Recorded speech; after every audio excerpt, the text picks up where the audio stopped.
Bueno, comenzamos entonces. Yo les decía que habíamos escogido dos disparadores, dos preguntas, es el papel de la historia en la pandemia o el impacto de la pandemia en la historia.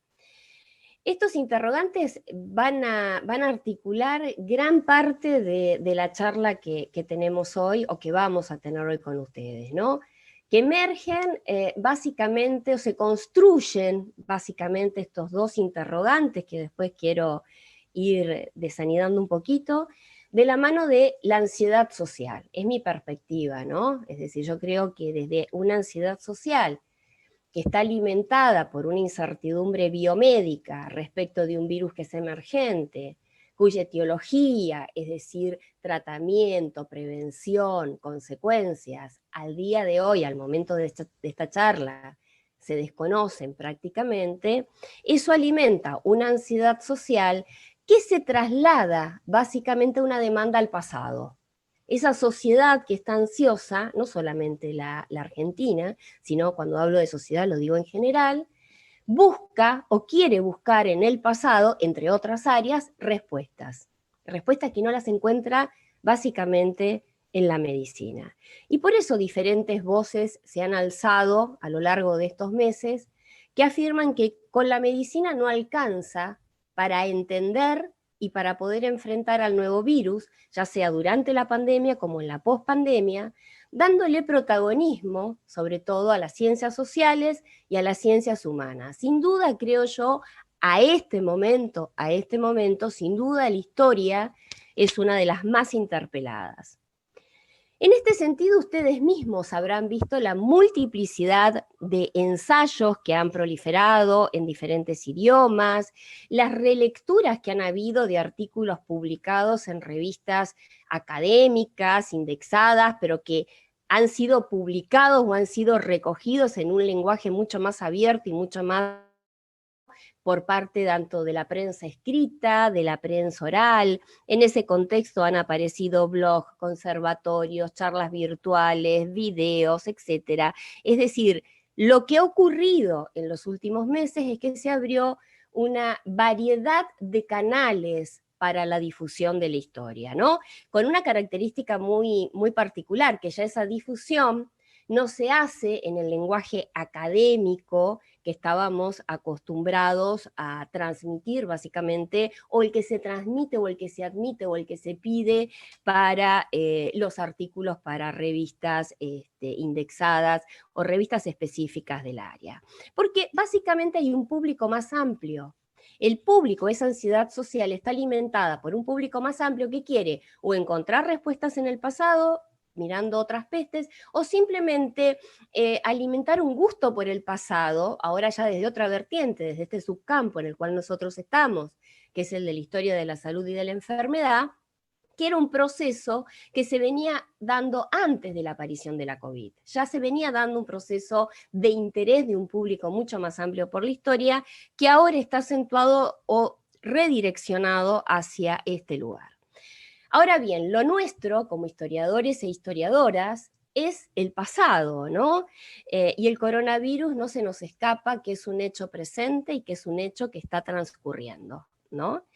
Entonces, debemos, y a partir de acá, digamos, la razón y el motivo de este encuentro, justificar un poco nuestro posicionamiento y reflexionar, porque es una reflexión que está en construcción, también con ustedes que lo están cursando, que por alguna razón escogieron este seminario y no otros, habiendo una gran oferta en el departamento de historia. Entonces, como somos conscientes que es un problema, que es un dilema, queremos trabajar este dilema en este encuentro. Desde nuestra perspectiva, les decía, el COVID es sin duda, más allá de ser un hecho que está transcurriendo, es un acontecimiento histórico. Es un acontecimiento histórico por el impacto que tiene, no solamente en términos epidemiológicos, sino en términos culturales, en términos sociales, en términos económicos, en términos políticos, es decir, y deberíamos poder seguir puntuando la cantidad de impactos que va a tener el COVID a nivel transversal, a nivel generacional, etc. Con lo cual es un hecho, digamos, como acontecimiento que tiene relevancia suficiente para ser considerado como tal. Primera definición. Pero hay una cuestión que no se nos escapa. Es un hecho que está transcurriendo, ni siquiera terminó. Está transcurriendo y nosotros estamos proponiendo analizarlo, con todos los problemas que esto genera y críticas que puede generar, y está muy bien que así sea, porque por suerte no hay un pensamiento único en la historia y son bienvenidas los comentarios. Pero desde esta perspectiva nuestra, nosotros creemos que el desafío que tenemos como disciplina es plantear abordajes posibles a la COVID-19 en tanto pandemia que transcurre. ¿Cuál sería el dilema desde nuestra perspectiva? ¿Cómo lo enfocaríamos? En este sentido, para nosotros cobran centralidad los modelos explicativos que hemos utilizado para analizar epidemias y pandemias en el pasado. Es decir, nos parece que a partir del análisis de similitudes y diferencias con otros tipos de pandemias o epidemias, podemos ayudar a explicar este presente plagático, aunque sea a partir de las diferencias o de los denominadores comunes. Esto es, digamos, esto es bastante interesante, ¿no? Porque no se trata de forzar, se trata a veces de interpretar y de hacer lo que nosotros tenemos que hacer, que no es contar, es explicar. Es explicar cómo vivieron, básicamente, otras sociedades determinadas pandemias. Ahí vamos a encontrar algunas cosas que nos asombren, ¿no? Pero que también contribuyan a explicar algo que me parece hace rato vengo planteando, porque me ha tocado también tener un presentismo mediático, digamos así, que después de toda gran crisis, no todo es negro. Y esto es importante que lo sepamos. Siempre hay un mañana, ¿eh? Siempre hay un mañana. Y yo creo que, y esta charla la quería tener básicamente por esto, no porque sea utópica o porque tenga digamos, un optimismo, no, creo que vienen tiempos muy duros por vivir, pero también creo que tenemos muchos desafíos por desandar desde las diferentes disciplinas y vale la pena ponerlos sobre el tapete. Las crisis también generaron cambios. ¿Fueron peligrosas? Por supuesto que fueron peligrosas. Pueden engendrar prácticas autoritarias. Pueden engendrar prácticas autoritarias y hay muchísimos ejemplos de eso. También hay muchísimos ejemplos de resistencias que han engendrado las acciones que se han llevado adelante en pandemia. Entonces, ¿cómo no estudiarla? ¿Cómo no decir que también el COVID es un tema o un objeto de estudio para quienes somos especialistas en el pasado? Pero también, y vinculado a esto que les estoy diciendo, tenemos muy buen andamiaje en el estudio acerca de el uso que se ha hecho de las enfermedades o el uso que se ha hecho de las epidemias y de las pandemias, y también de las representaciones que estas epidemias han tenido en cada una de las sociedades. Tenemos numerosos aportes, digo, en general, ¿no? No nosotros como grupo, sino, digo, este campo que tiene gran desarrollo en Europa, mucho desarrollo en Brasil, gran desarrollo en Estados Unidos. Digo, tenemos una serie de metodologías que han sido probadas que pueden resultar de utilidad para analizar los tiempos presentes. Es decir, consideramos entonces que la historia como disciplina cuenta con las suficientes herramientas para con humildad, como decía recientemente un historiador de la salud canadiense, recientemente porque es uno de los que está escribiendo durante la pandemia, con humildad podamos observar y caracterizar la dinámica de esta pandemia, la dinámica de este COVID que está azotando al mundo. En este aspecto, entonces, les decía, cobran centralidad dos cuestiones. El estudio de las epidemias en el pasado es uno, pero también cobra centralidad el estudio del pasado inmediato del COVID, porque el COVID se nos presenta como una coyuntura, como algo que ocurrió, como algo que vino de repente. Y lamento decirles que era una epidemia largamente anunciada, no es nuevo. lo vivimos como nuevo, pero no es nuevo. Era largamente anunciada y son numerosos los documentos a nivel internacional que decían que había que preparar los sistemas públicos de salud. Obviamente que eso no ocurrió. Los índices de mortalidad que tiene el COVID no es exclusivamente por la letalidad que pueda tener el virus, sino es por lo lamentable que estaban los sistemas de salud públicos de salud en el mundo por el desfinanciamiento que tienen desde los años 90. ¿Y qué decirles en América Latina? No era nuevo. Se venía esperando una pandemia, hacía rato. Podía ser de coronavirus como podía ser de otro virus de la influenza, pero no es nuevo, ¿sí? Entonces se esperaba. Entonces, ¿cómo no historiar ese pasado inmediato del COVID? ¿Cómo no historiarlo?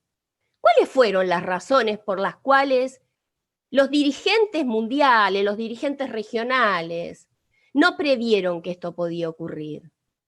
¿Cómo no estudiarlo? ¿Cómo no poder explicar esas cuestiones? Y acá se abre una agenda muy interesante desde mi punto de vista para poder analizar estas cuestiones, que tienen que ver, por ejemplo, para analizar las características del COVID en cuanto a dinámica pandémica, el rol de las redes sociales. Es la primer pandemia con un gran desarrollo de redes sociales, y esto no es menor, y no estoy en contra de las redes sociales ni nada, digo, hay que estudiarlo, hay que decirlo.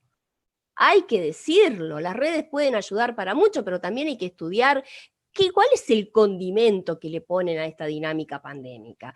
Y lo digo, ¿por qué? Porque el desarrollo de las redes se da entre el 2004 y a partir del 2010 se masifican. Entonces, no ha habido otra pandemia en el medio que haya sido tan mediática como es la del COVID, pero mediática no solamente por los canales de televisión o periodísticos, sino por las redes. Entonces, el rol de las redes sociales es parte de la agenda a estudiar. Pero no es lo único. El mundo cambió también en los últimos años, ¿no? La globalización, me parece, en todas sus dimensiones, debe ser analizada. La nueva composición del comercio mundial también, la disputa entre China y Estados Unidos forma parte de esa agenda porque la Organización Mundial de la Salud desde hace un tiempo a esta parte, una década aproximadamente, ya no solamente está financiada por los estados nacionales, sino que también está financiada por los laboratorios que pertenecen básicamente a alguna de las dos economías. Y hay una disputa entre China y Estados Unidos que impacta directamente en la OMS. Y esto no es, ya estuve en otra conferencia, alguien salió a decirme, bueno, es el discurso de Trump. Mira, no sé si es el discurso, pero es lo que nosotros tenemos que explicar para poder entender el presente pandémico. Acá hay dos potencias que se están disputando un mundo, ¿sí? Y esto impacta en la composición del financiamiento de la Organización Mundial de la Salud. Digo, establezco el tema, vendrán otros estudios a hacerlo, no seré yo quien trabaje desde ese lugar. Entonces digo, estas son algunas cuestiones para ver y para entender la dinámica del COVID. O sea, una dinámica que es muy particular porque hay un contexto internacional que ha cambiado, que es distinto. Y este es un elemento fundamental con otras pandemias. Bueno, estas son algunas de las cuestiones que atraviesan, me parece, la problemática del COVID, que nosotros como profesionales de la historia, en tanto expertos en interpelar, explicar y entender ese pasado, tenemos las habilidades suficientes para poder abordarlo. Digo, por otro lado, no se me escapa que el tipo de objeto que estamos abordando, que la aborda, está transcurriendo, no se me escapa. Entonces ahí me parece que si bien tenemos que seguir trabajando, podría definir las investigaciones que en cuarentena estamos realizando como una investigación participante, y ya me voy al ángulo metodológico. ¿Y por qué digo una investigación participante? Porque, bueno, como historiadores e historiadoras, estamos analizando a esta enfermedad, ya sea por comparación, ya sea por sus antecedentes, pero también somos personas que viven en esta realidad pandémica, que estamos atravesados por los mismos miedos que cualquier otra persona que no es especialista en la interpretación del pasado, ¿sí? Por lo tanto, se inscribiría en una historia del tiempo presente, que se piensa y se elabora desde la coetaneidad, mientras está en pleno desarrollo la pandemia. Nosotros en ese caso somos recién llegados, debo decir, porque este subcampo ha trabajado hasta el SIDA, es más, nosotros estamos por sacar un libro que lo vamos a compartir con ustedes, esperamos que salga antes que termine el cuatrimestre, donde Luciana Linares, por ejemplo, aborda el tema del SIDA, ¿no? Entonces digo, y acá me parece, actualizaste la... Acá digo, hemos abordado algunas temáticas, pero no hemos pasado más allá del siglo XX, digamos, finales del siglo XX. No había, digamos, una necesidad en este campo, porque eran tantas las temáticas que teníamos para abordar, de acercarnos a unas problemáticas más contemporáneas. Sin embargo, estamos embarcados en la galera de nuestro tiempo, y como decía Diego Armus recientemente también en una entrevista, la urgencia y el miedo al virus invitan a narrar la pandemia, y desde ese lugar nos ubicamos, es decir, desde qué lugar podemos aportar a esto. Bueno, de esta manera, entonces, pensar el COVID en clave histórica, hacerlo en una clave del tiempo presente, hacerlo para un público más amplio que no es el que generalmente eran destinatarios nuestro trabajo, ha engendrado también, insisto, todo provisional, como lo veo yo desde la práctica historiográfica, una práctica que podríamos llamarla, si ustedes quieren, entre comillas, de coyuntura. ¿Por qué le llamo de coyuntura? Y estos la pueden llamar como quieran, la llamo de coyuntura porque es una práctica historiográfica que emerge por y para la pandemia. Desde mi punto de vista como historiadora, emerge por la pandemia, pero para la pandemia. Siempre he querido que los trabajos que realicemos, que realizo yo y que realiza la gente con la cual todo nuestro grupo trabaja, sean relevantes en términos contemporáneos. Es una perspectiva histórica. Entonces, los trabajos que realizamos por y para la pandemia han engendrado una práctica historiográfica que puede ser momentánea, que surge de la intersección de dos variables.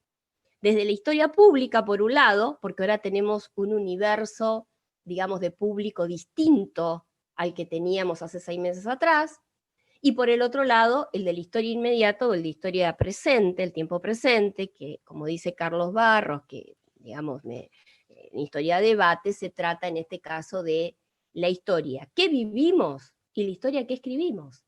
Nosotros estamos viviendo en este momento y lo estamos escribiendo, lo estamos conceptualizando, lo estamos tratando de interpretar. Bueno, dicho esto, que es una manera de sinceramiento frente a todos los miembros que cursan, ¿no?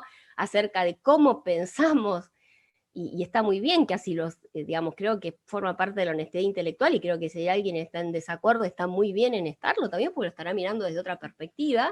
Desde este lugar estamos haciendo y hacemos la historia en este momento. Pero a modo de ejemplo, voy a tomar 3 trabajos que voy a hacer autorreferencial, y después, si este encuentro, digamos, sale bien, podemos hacer otros, donde otros integrantes también hablen de sus propias experiencias. Yo voy a tomar 3 artículos que escribí durante la pandemia y publiqué durante la pandemia. Un artículo que salió en la revista Pasado Abierto, que es la revista del CEIS, del Centro de Estudios Históricos, que lo pueden encontrar en línea. Otro que está en prensa, en la revista de General Sarmiento, y otro que es un capítulo de este libro que hemos titulado Del cólera al COVID, que es el que ha publicado nuestro grupo y que va a salir por EUDEM. De esos 3 artículos, yo hice un extracto para mostrar, y para mostrarles, para debatir cómo podemos abordar en esta práctica coyuntural historiográfica que les estoy diciendo estamos transitando, estas cuestiones, ¿no? Bueno, en ese sentido, en uno de los trabajos, tratando de aplicar esta metodología que hemos utilizado para epidemias en el pasado, realizaba digamos, una mirada, ¿no?, a través de 3 gripes. Yo aclaro algo, el coronavirus no es un virus de influenza, digamos, a los que hemos estado acostumbrados, como lo de la gripe A. Es un coronavirus, es la primera vez en nuestro país que tenemos experiencia con un coronavirus. Esto también lo quiero decir y lo voy a tomar hacia el final. Y no es un dato menor. ¿Sí? El coronavirus tiene un nivel de contagiosidad mucho más alto que lo puede tener cualquier gripe H1N1, H2, N2, cualquiera de estas gripes que yo les voy a repasar ahora. Tiene un nivel, digamos, de proliferación mucho más fuerte y abarca básicamente a las personas de tercera edad. Nosotros nunca habíamos tenido una experiencia, los coronavirus fueron descubiertos en los años 60, la primera epidemia o pandemia de coronavirus fue en el 2003, a nosotros no nos llegó, en América Latina solamente hubieron 3 casos, se controló en menos de 4 meses. Esto es para pensar, ¿no? Y en algunas entrevistas, esto lo digo entre paréntesis, que hemos hecho, muchos epidemiólogos e infectólogos pensaban que con este coronavirus iba a pasar lo mismo, ¿no? Lo dejo. Bueno, entonces, volviendo al tema, en este trabajo que yo les decía, repasaba la gripe rusa de 1895, la gripe de influenza española de 1918, la asiática de 1957, ¿no? Abordo otra en este encuentro, que es la de 1968, y el COVID. Hay 2 o 3 que ustedes jamás escucharon nombrar, excepto la gripe española, porque son pandemias olvidadas. Y ahora, uno de los interrogantes que me parece podemos resolver los historiadores y las historiadoras es por qué fueron olvidadas, si fueron más letales que lo que es el COVID. Pero fueron olvidadas. No las reconocemos como tales. Y eso es lo que quiero charlar en este encuentro por ustedes. Bueno, yo les decía, desde el punto de vista metodológico, capitalizamos los modelos interpretativos para hacer visibles diferencias que tenían con el COVID. Partimos de un escenario totalmente pandémico, porque los primeros trabajos comenzaron a ser escritos a fines de abril, y esto nos cruza. ¿Y por qué digo nos cruza? Y nos interpela también. Porque yo sabía de la gripe rusa del 95, pero siempre pensé que no había tenido gran impacto, entonces jamás se me había convertido en un objeto de estudio. Y desconocía por completo que durante la Revolución Libertadora y durante el Onganiato habían habido 2 pandemias más. Reconocía pura y exclusivamente la pandemia de poliomielitis. Las desconocía. Entonces el presente sí me condicionó, porque yo les otorgué importancia a estos 2 acontecimientos que desde el punto de vista demográfico prácticamente no nos marcaban o no estaban incorporados en la agenda, y los incorporo en la agenda, porque este presente me cruza, este presente me anima a decir, bueno, entonces, ¿cómo se vivieron otras pandemias de gripe? ¿Se entiende lo que quiero decir? Es decir, a mí el presente me condiciona para mirar y rescatar del pasado aquellos hechos que en un estado de normalidad no los hubiese rescatado como tal. Entonces, bienvenida desde ese punto de vista. Empezamos. Pero también lo hago desde un presente no solo pandémico, sino de un pasado inmediato, que es el que todos compartimos, y que más aún, por eso nos pone en el estado en que nos pone, donde el descenso de la mortalidad, el incremento en la esperanza de vida, el avance de la tecnología, el avance de la informática, de la tecnología médica, el control inclusive de enfermedades crónicas cuyo nivel de control, digamos, de letalidad había sido o ha sido controlado en grado sumo, concretamente el cáncer, la diabetes, etcétera, por mencionar solo alguna, nos daban una percepción social de que las enfermedades efectivamente podían ser controladas, ¿no? Ya no solamente eran las vacunas y los antibióticos, como fueron a mediados del siglo XX, sino toda la tecnología, la aparatología existente para diagnósticos precoces, etcétera, nos daban, debo decir, cierta seguridad. más el hecho de vivir en una región que, insisto, habíamos estado ajenos a pandemias que sí habían sucedido en otros continentes, nos daba un escenario especial, y también eso hay que tenerlo en cuenta para tener en cuenta el impacto del COVID y los cambios en algunos hábitos. Bueno, en cuanto a las experiencias sanitarias previas, lo único que podría mencionar es la gripe A del 2009, pero la gripe A del 2009 cobró 626 muertos, en un mes prácticamente estaba controlada. Lo único que nos dejó como aprendizaje es la incorporación del uso del alcohol en gel. Digamos, no fue algo que nos cruzó como sociedad. Bueno, de esta manera y con este contexto, digo, desde el cual escribo, con esta aparatología metodológica y con esta percepción de la historia, es que me aboco a reconstruir una pandemia que ocurre en 1957, cuando se detectó un nuevo virus, en este caso el H2N2, es un virus de influenza, es primo hermano del H1N1, de la gripe A que tuvimos hace unos años atrás. El foco inicial del contagio fue en Wuhan, en el sureste de China.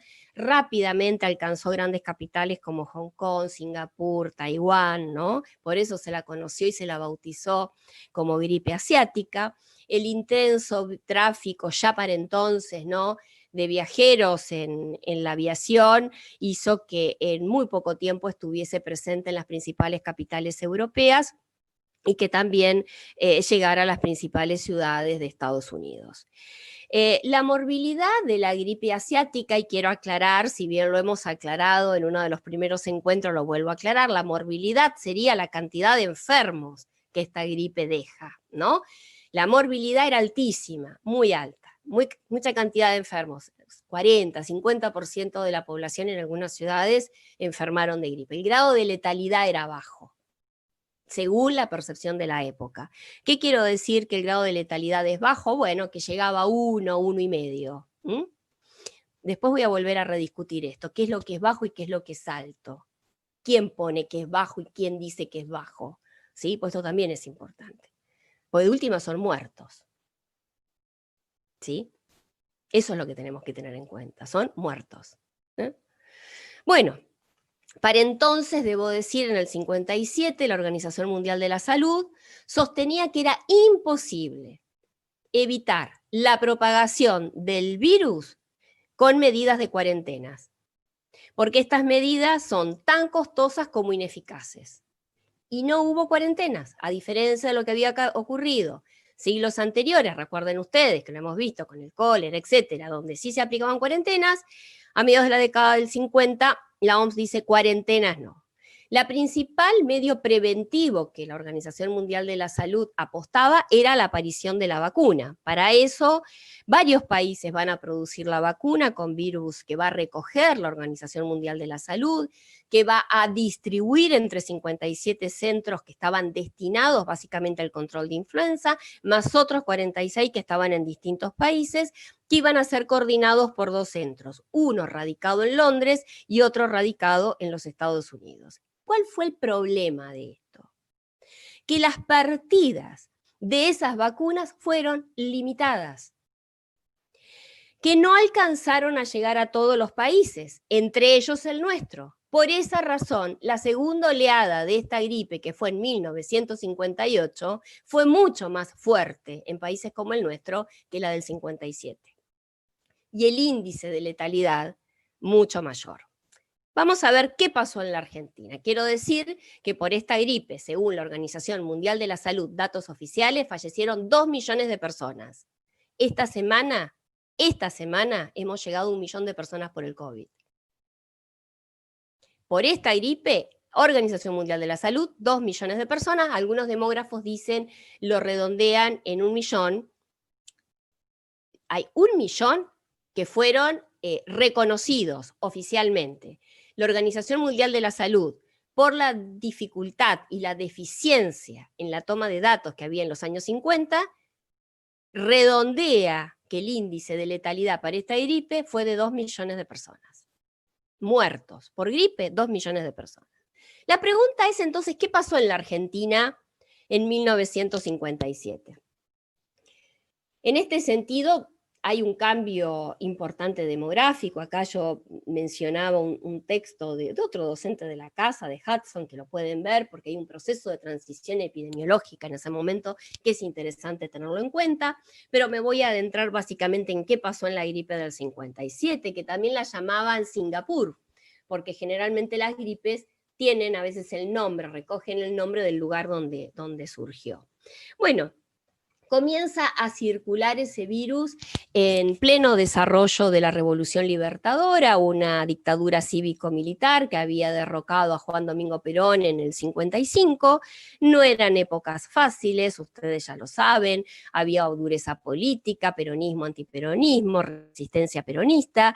El país había vivido desde el punto de vista epidemiológico una experiencia muy traumática en 1956, que había sido la poliomielitis, temática que nosotros vamos a abordar en un encuentro especial, que había dejado más de 6.000 chicos y niñas con secuelas de parálisis, que había sido muy fuerte, el impacto fue muy fuerte, porque esa epidemia no atacó a los viejos, esa epidemia atacó a los niños, en un momento donde la niñez es totalmente resignificada. ¿Sí? Entonces, de ver niños en la calle se veían niños con muletas. Entonces eso impactó mucho, no solo en nuestra sociedad, sino en el mundo. Fue precisamente saliendo de esa situación que comienza a circular aún cuando el temor a la polio aún latían, y lo bien que hacía, porque va a seguir apareciendo durante mucho tiempo más, aún latían, aparece el Singapur 57 en nuestro país. Los diarios extranjeros, y ustedes dirán, ¿por qué Adriana habla de los diarios extranjeros? Bueno, porque tenemos archivos digitales donde están los diarios extranjeros, ¿sí? No tenemos la misma suerte para los archivos nacionales. Entonces, cuando tuve que escribir este trabajo en cuarentena, yo me tuve que valer básicamente de archivos digitales. Entonces, esos archivos digitales que recuperan algún que otro diario a nivel nacional, titulaban, por ejemplo, el Singapur 57, ese endemoniado virus de gripe asiática ha llegado a la Argentina. Bueno, fue muy útil encontrar varios de esos artículos en las hemerotecas porque me ayudaban a redondear esto, a ver qué decían las autoridades sanitarias, más allá de que algunos diarios de gran tirada nacional uno puede encontrar las primeras planas en los periódicos, que también los recorrí, debo decir, uno a uno, y no observé, excepto en uno, que formara parte de la primera plana la gripe del 57. Eso también es un dato. Eso también es un dato. Que no figurara en las primeras planas la gripe del 57 también era un dato. ¿Sí?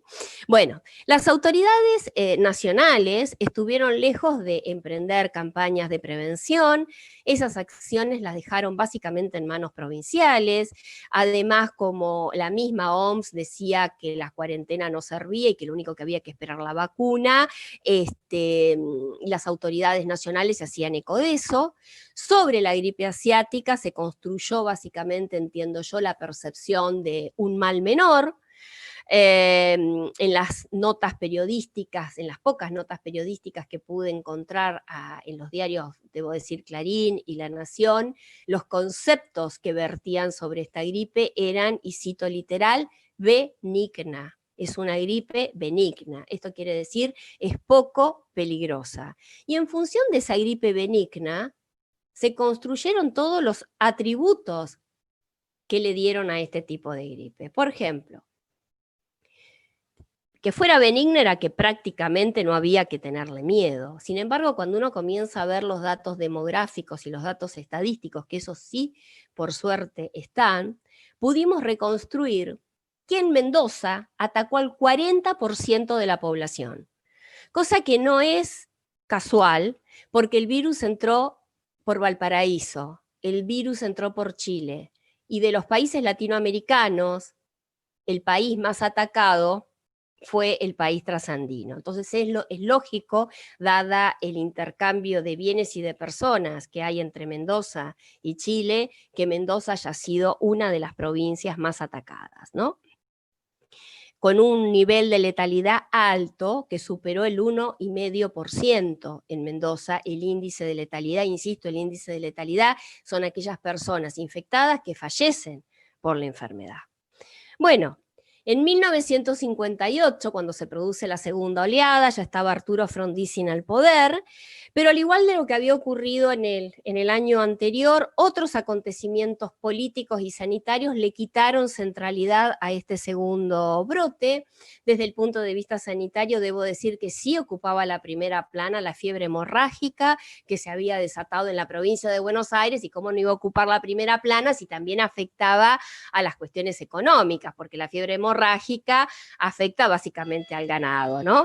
Entonces, bueno, tocaba básicamente digamos, una fibra muy sensible, ¿no?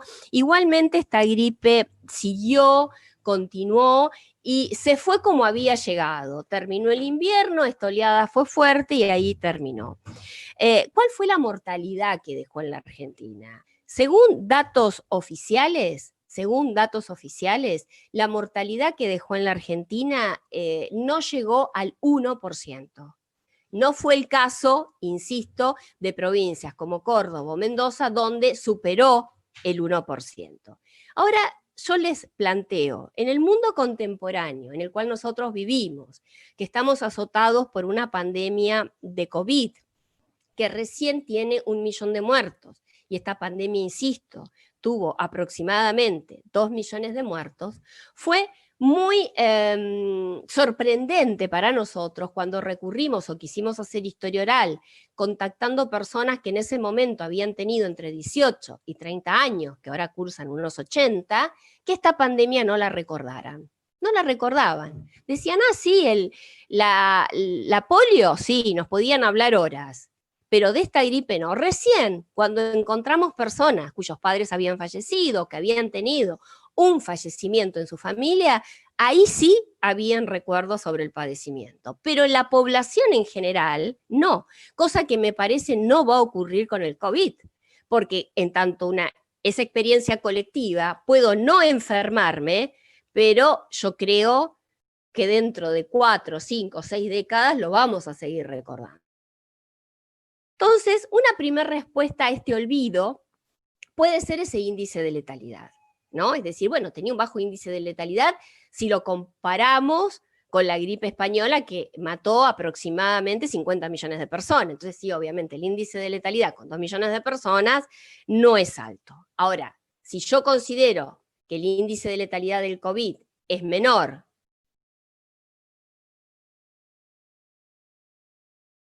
si la gripe asiática fue tan benigna como se decía, o se construyó, ¿me escuchan bien? Porque me dicen que es inestable. Ahí se escucha bien. O se construyó sobre esta gripe una visión benigna.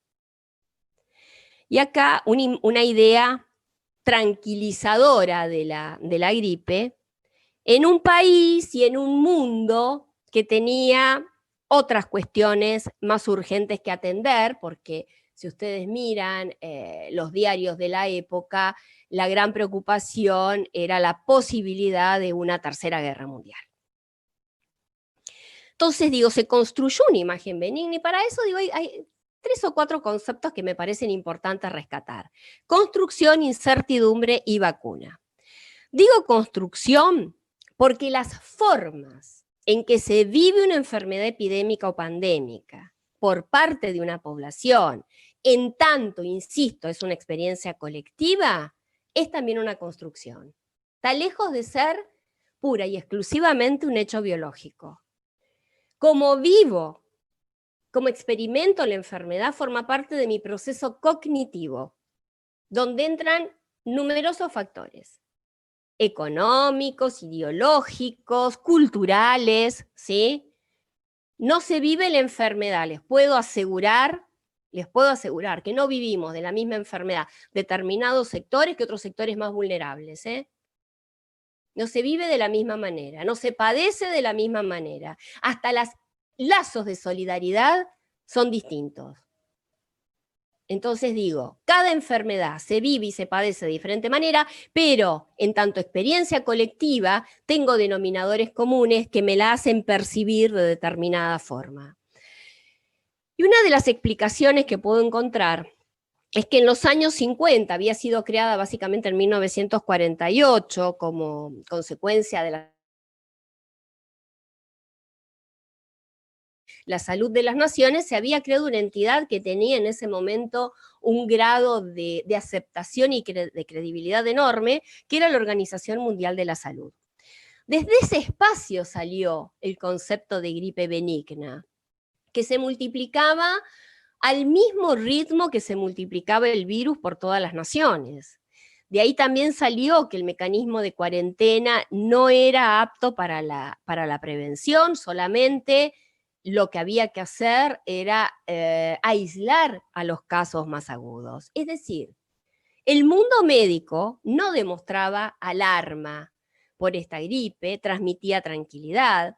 En la Argentina, por ejemplo, en los reportajes que hemos podido encontrar a las máximas autoridades sanitarias, sostenían que, y cito textual, la única medida específica era la vacuna, elaborada sobre la base de un virus, agente causal de la infección, pero que no habiendo sido posible a un determinado, resulta inaplicable. Fíjense ustedes, días después de esta declaración del ministro de Salud de entonces, aparece la vacuna. Pero como les dije antes, tarda en llegar a la Argentina y la segunda oleada en el 58 fue mucho más fuerte. Entonces, pero vayamos a ver qué era lo que se recomendaba. Evitar enfriamientos, protegerse contra los cambios bruscos de temperatura y, cito textual de vuelta, cuidarse de incurrir en cualquier exceso de toda índole.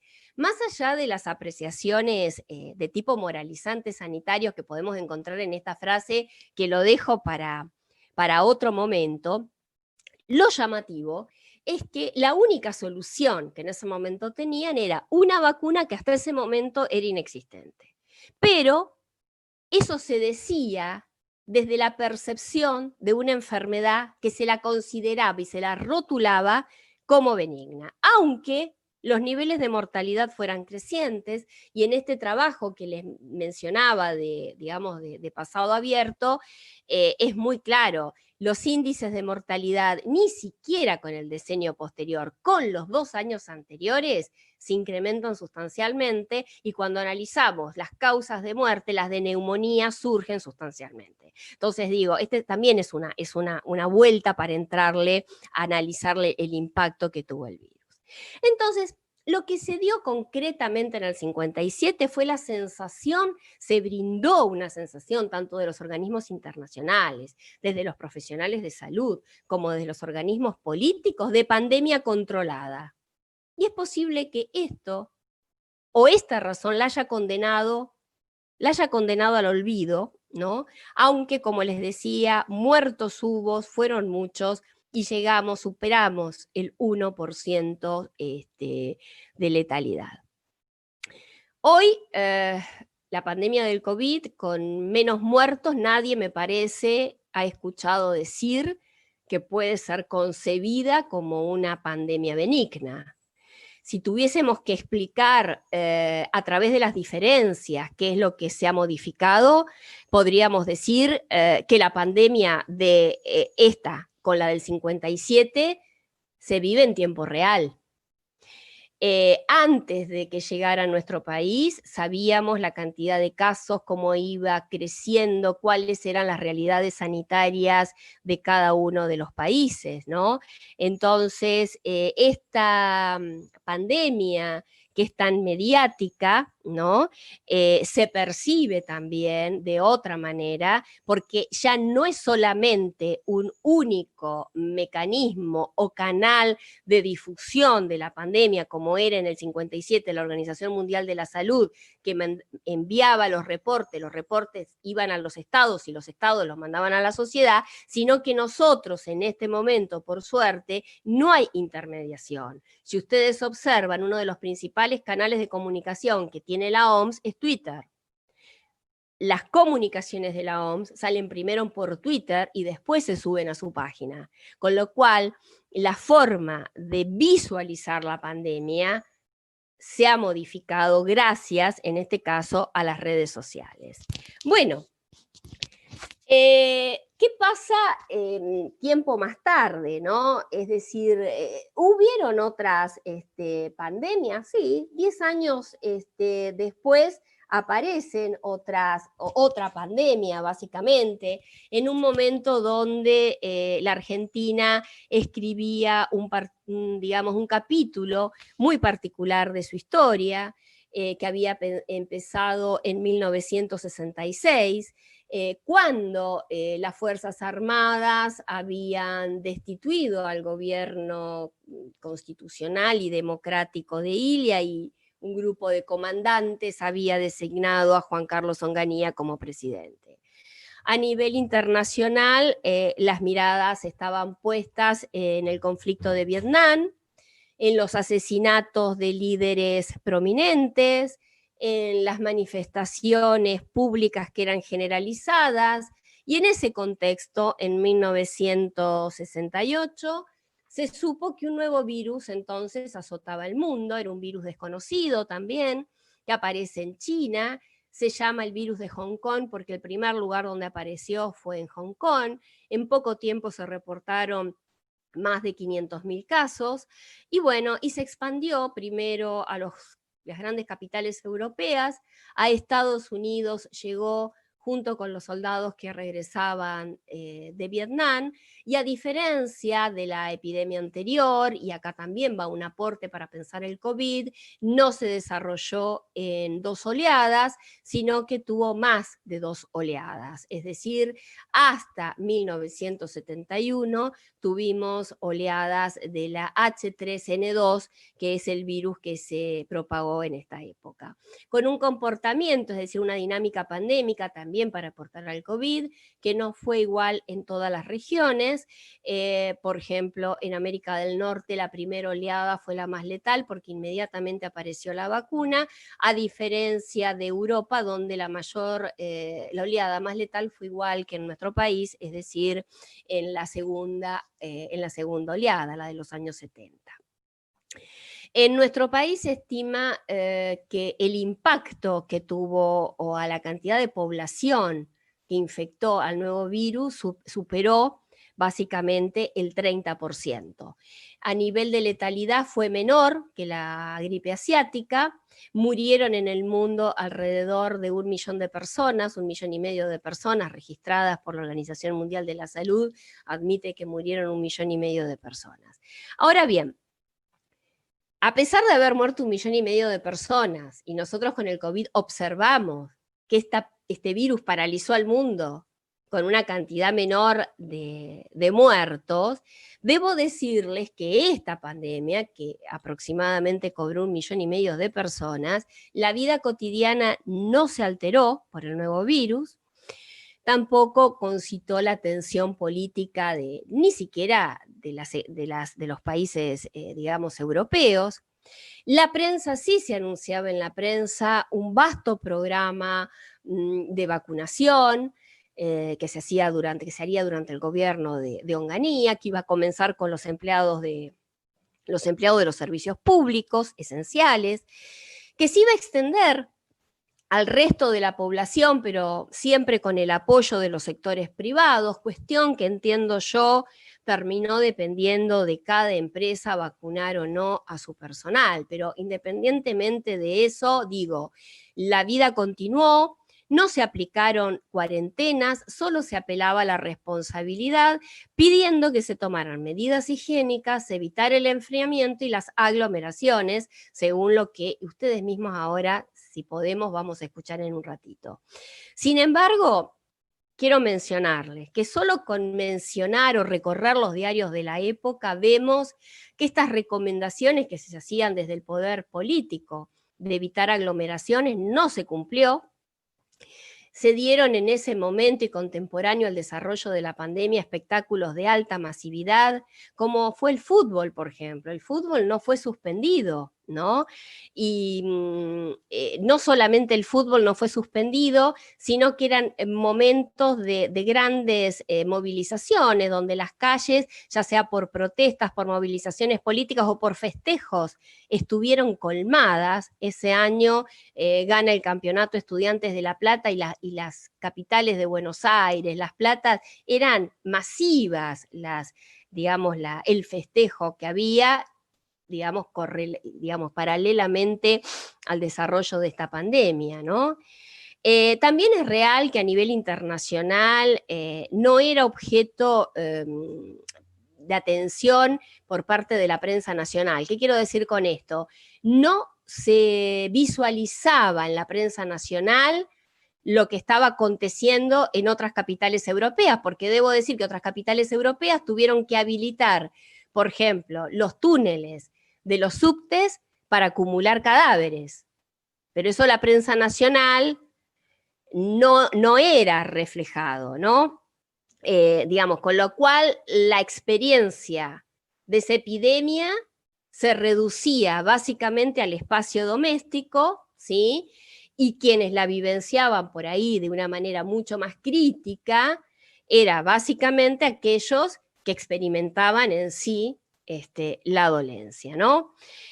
Bueno, este nuevo virus, insisto, mató a más de 1 millón de personas. La gran diferencia que podemos observar así a nivel general, y antes de pasar al video y dejarlo como un elemento a pensar, es que lo que cambia si tomamos pura y exclusiva el nivel de letalidad, insisto, de 1 millón de personas para la gripe de Hong Kong, de 2 millones de personas para la gripe asiática y de 1 millón de personas para el COVID, la gran diferencia es la curva de pánico. Yo creo que la curva de pánico es distinta en estas 3 epidemias, está pendiente de poder explicar y de poder analizar el por qué, ¿no? Posiblemente haya habido un cambio más allá de los que ya mencioné en cuanto a las redes, al tráfico aéreo, la globalización, la nueva taxonomía que tiene la Organización Mundial de la Salud, que no es solamente financiada por los estados nacionales, etcétera. Es posible también un cambio de la sensibilidad frente a la muerte, esto es posible. Varios especialistas que trabajan estos temas también lo están estudiando. Y bueno, y otras interrogantes pueden haber para explicarlo, pero lo que sí estoy convencida es que la curva de pánico no es la misma, que la construcción que tenemos en torno a la dolencia no es la misma, y les vamos a poner un ejemplo, si podemos, y con toda la tecnología que nos va a acompañar. Juan Pablo va a pasar un video que es del Archivo General de la Nación, que abarca precisamente la gripe del 68, y queremos que lo vean, y con esto vamos a cerrar este encuentro, donde después, si todavía tenemos Zoom, hablaremos un poco, muy poco, pero anticipar un poquito lo que puede ser el trabajo.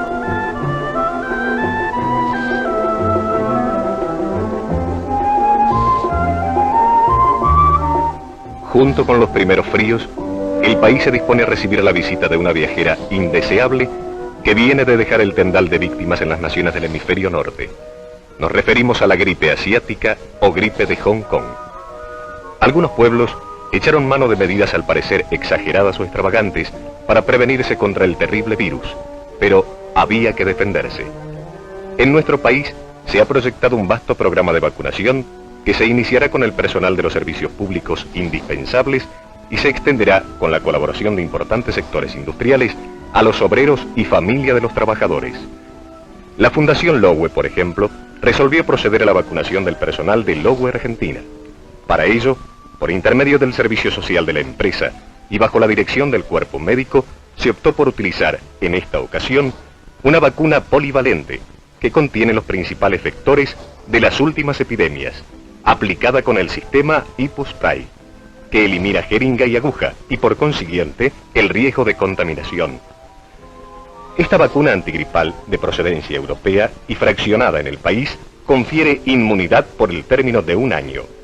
Cada uno ha de tomar las medidas necesarias para prevenirse de la eventual epidemia, evitando enfriamientos, aglomeraciones y consultando al médico ante cualquier síntoma de enfermedad.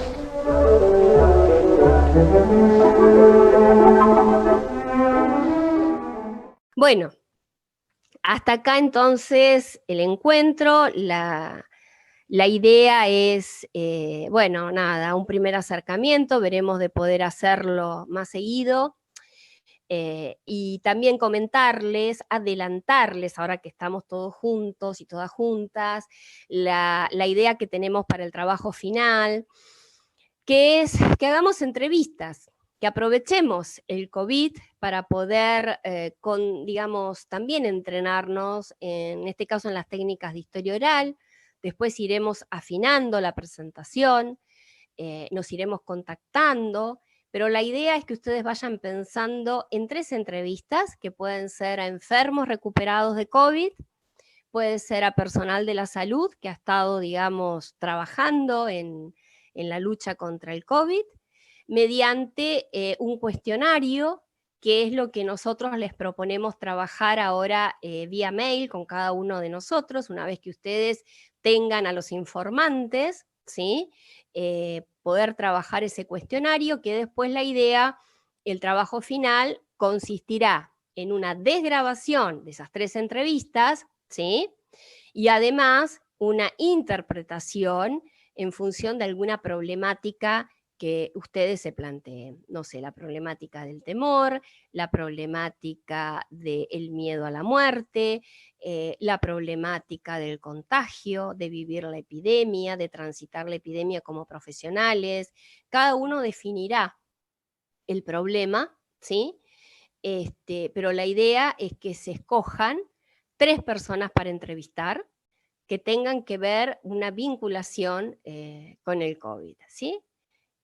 Con lo cual no es un trabajo difícil, pero tampoco es un trabajo fácil, ¿sí? ¿Por qué les digo esto? Porque tienen que, ustedes pueden empezar de 2 maneras como estrategia. Empezar buscando a los informantes y a partir de ahí delimitar el tema que van a trabajar, más allá de que a lo mejor el informante hable 2 horas y tengan información, no sé, sobre el impacto económico de la pandemia, temática que, por ejemplo, está trabajando en nuestro grupo Juan Pablo Bisi, el impacto psicológico de la pandemia, el tema de la violencia de género en pandemia, ¿sí? Ustedes pueden después escoger el tema que quieran para trabajar en esas 3 páginas, ¿eh? Pero acá voy, es que el insumo va a estar dado en esas entrevistas, en esas voces. Con lo cual tienen 2 formas, o hacer las entrevistas y delimitar el tema una vez que ustedes tengan las entrevistas y vean que ahí hay un tema que se repite, o elegir el tema, ¿no? Y a partir de la elección del tema, que eso todo lo tienen que hacer con nosotros vía mail, ahí sí van a buscar a los informantes. Por ejemplo, si yo quiero ver un legado del COVID, desde mi punto de vista, tiene que ver, igual que fue con la polio, con la organización ciudadana en algunos lugares, caso Mar del Plata, ¿no?